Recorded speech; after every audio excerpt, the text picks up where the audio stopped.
सरल, सुशील और शांत, ये क्वालिटी थी सरस्वती की, जो कि शर्मा जी की बहू थी। क्या है बहू, जब देखो तब किचन में खटर पटर करती रहती हो, लेकिन खाने को कुछ देती ही नहीं। कैसी बात कर रही हो पीयूष की अम्मा? सुबह से 4 कप चाय, 2 बार नाश्ता और इतनी सारी बहू के हाथ की नमकीन तो खा चुकी हो, फिर भी ऐसा बोल रही हो? अरे कुछ तो डरो ऊपर वाले से। तभी वहाँ पीयूष आ जाता है। क्या है सरस्वती, इतनी देर लगती है क्या टिफिन बनाने में? एक काम है घर का तुम्हारे पास, वो भी नहीं कर पाती हो वक्त पर।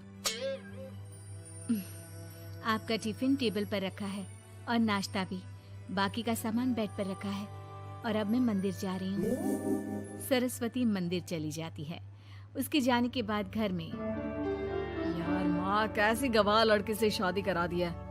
मंदिर, पूजा, किचन और सास ससुर के सिवा इसे कुछ दिखता ही नहीं है कि कैसे खुद को स्मार्ट बनाकर रहना होता है, कैसे लोगों से जुड़ना है, बातें करनी है, ऐश करना है। अरे पैसा बचाओ, पैसा बचाओ, और कुछ आता ही नहीं इस लड़की को।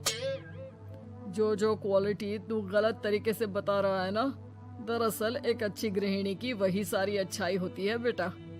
घर को चलाना, समाज में इज्जत दिलाना और घर वालों का ख्याल रखना, और चाहिए ही क्यों? अरे क्यों नहीं चाहिए कुछ और?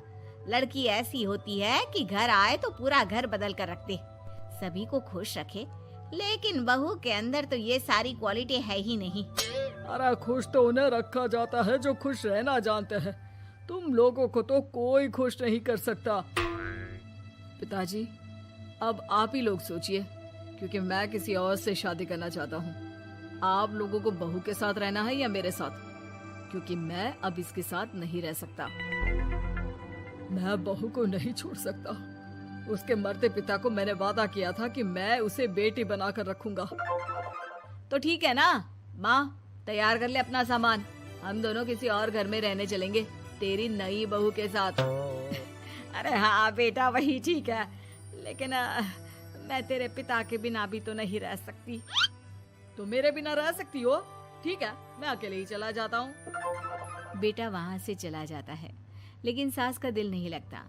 बहू मंदिर से भी हो आती है और फिर, माँ, पिताजी, खाना लग गया है, खा लीजिए। हाँ हाँ, तुझे बस आता ही क्या है, खाना बनाना और खाना खिलाना। अरे सुन, मेरे सारे कपड़े पैक कर दे। क्यों माँ जी, कहीं जा रही हैं क्या? हाँ बेटे, ये अपने बेटे के साथ रहने जा रही है, लेकिन घबरा मत, तेरा पिता तेरे साथ है। बहू समझ नहीं पाती कि उसके साथ हो क्या रहा है, लेकिन फिर ससुर उसे सारी बात बता देता है। बेटा, ये नई बहू कब आ रही है? मुझसे घर का काम नहीं होता। वैसे भी तेरी पहली निकम्मी बीवी ने मुझे किसी काम का नहीं छोड़ा। माँ, वो बस आने ही वाली है, और हाँ माँ, उसके आगे ना थोड़ा स्टैंडर्ड से रहना, क्योंकि वो थोड़े बड़े घर की लड़की है, उसका एक स्वैग है, स्वैग। तभी वहाँ एक बहुत सुंदर सी लंबी सी लड़की आती है। हे पीयूष, भागकर कैब से मेरा सामान ले आओ, और हाँ प्लीज एसी ऑन करके जाना। रीमा, ये मेरी माँ है। तुम चाहती थी ना कि मेरी माँ हम लोगों के साथ रहे। हेलो आंटी जी, हम लोग ना जल्दी शादी कर लेंगे, फिर मेरी जैसी टॉप लड़की आपको अच्छी बोलेगी। एक्साइटेड होंगी ना आप? पर नो इश्यू।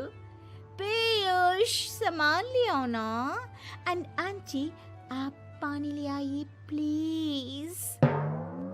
माँ को तो समझ में ही नहीं आता कि वो क्या करे। वो बहू के लिए पानी लेकर आती है तो उसका पैर पर्दे में फंस जाता है और वो गिर जाती है। ओहो, पूरा पानी गिरा दिया। कांच का ग्लास क्यों छूती है जब हाथ पैर नहीं चलते? कितनी मुश्किल से मैंने और पीयूष ने ये गृहस्थी बनाने की कोशिश की है।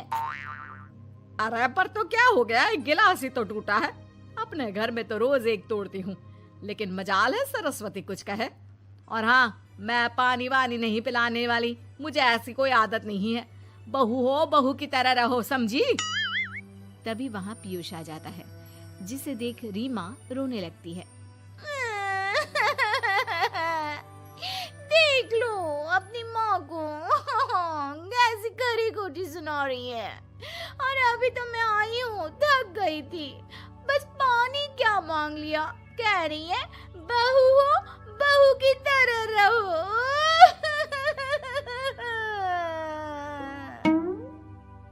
अरे यार माँ, समझा कर लाया था ना कि कैसे रहना है। माँ ऐसा करोगी तो मैं भी नहीं रख पाऊंगा तुमको हमारे साथ। वैसे भी आप ये समझो कि रीमा ने खुद कहा था कि माँ को साथ रखना। अरे हाँ हाँ बेटा, वो सिर्फ इसलिए कि मैं घर का सारा काम करूं, बैठे बैठे इस महारानी को खाना पानी दूं। वैसे भी मैं जा रही हूँ, मुझे तो इस लड़की की शक्ल भी अच्छी नहीं लग रही। मेरी सरस्वती के आगे तो ये कुछ भी नहीं है। निकलो निकलो यहाँ से। मैंने सोचा था बिना पैसे का नौकर मिल जाएगा, लेकिन नहीं, कुछ लोगों को आदत होती है फ्री की रोटी खाने की। निकलो यहाँ से। पीयूष, धक्के मार कर निकालो इस औरत को यहाँ से। अरे ये कैसी बात बोल रही हो रीमा, ये माँ है मेरी। माँ ना थोड़ी जिद्दी है। अरे वाह बेटा वाह, अभी भी तुझे मेरी ही गलती दिख रही है ना। कोई बात नहीं।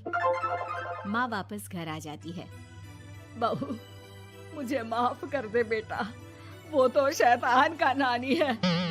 माँ, मैं उनके बारे में कोई बात नहीं करना चाहती। ये मेरा मायका है। अब आप लोग मेरे माता पिता। मैं हमेशा यहीं रहकर आप लोगों की सेवा करूंगी। नहीं नहीं बेटा, हम करेंगे तेरी शादी किसी अच्छे लड़के से। अरे कोई जरूरत नहीं है, मैं देख कर आई हूँ जो हालत है ना पीयूष की, वहाँ नहीं टिकने वाला ज्यादा दिन। ना टिके वो उसकी मर्जी, लेकिन मेरी बेटी इतनी गई गुजरी नहीं है जो उसे कभी भी छोड़ो और कभी भी वापस आ जाओ तो वो तुम्हें अपना ले। अब ज्यादा ही हो रहा है आपका। माना मैंने गलत किया बहू के साथ, लेकिन वो उसका पति है। और फिर कहावत है ना, सुबह का भूला शाम को वापस आ जाए तो उसे भूला नहीं कहते। तभी वहाँ पीयूष आ जाता है। माँ, वो भूला आ गया, मुझे माफ कर दो। सरस्वती के जिस गुण को मैं सही नहीं मानता था, दरअसल जीवन को सही तरीके से जीने के लिए वही गुण होने चाहिए। मुझे माफ कर दो सरस्वती, मैं आज के बाद तुम्हें और पापा को छोड़कर कहीं नहीं जाऊंगा। और मुझे भी बेटा। बेटा जहन्नुम में भी जाए तो उसके साथ रहने को तैयार हो जाए, वही तो माँ होती है।